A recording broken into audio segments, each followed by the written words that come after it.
परसों world wide company से हमार देवी गीत आ रहल बा।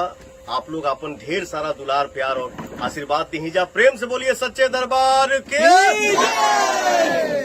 परसों यानी कि 9 अक्टूबर के दिन पावर स्टार पवन सिंह का नया देवी गीत आ रहा है world wide record Bhojpuri official YouTube channel से। और सबसे बड़ी बात यह है कि पवन सिंह के साथ एक बार फिर से नीलम गिरी का जोड़ी आप सभी को देखने को मिलेगा। जी आपको बात होगी, इससे पहले पवन सिंह और नीलम गिरी का जोड़ी आप लोग होली सॉन्ग में देख चुके हैं, तो एक बार फिर से पवन सिंह और नीलम गिरी का सुपर हिट जोड़ी एक बार फिर से देखने को मिलेगा। यानी कि 9 अक्टूबर के दिन पावर स्टार पवन सिंह का इस साल का दूसरा देवी गीत आने जा रहा है world wide record Bhojpuri official YouTube channel से। कल यानी कि 8 तारीख को गाने का पोस्टर जो कि आप लोगों के बीच में रिलीज कर दिया जाएगा और 9 तारीख को सुबह में जहां तक जानकारी मिल रही है कि सुबह में आप लोगों को वीडियो देखने को मिलेगा। वीडियो का शूट जो कि पूर्ण रूप से कंप्लीट हो चुका है और स्टार्टिंग में जैसा कि आप लोग वीडियो देखे, वीडियो जो कि वर्ल्ड वाइड रिकॉर्ड द्वारा शेयर किया गया और आप सभी को बताया गया कि इंतजार कीजिए परसों जो कि पावर स्टार पवन सिंह का नया धमाका होने वाला है यानी कि 9 अक्टूबर के दिन। तो इंतजार कीजिए।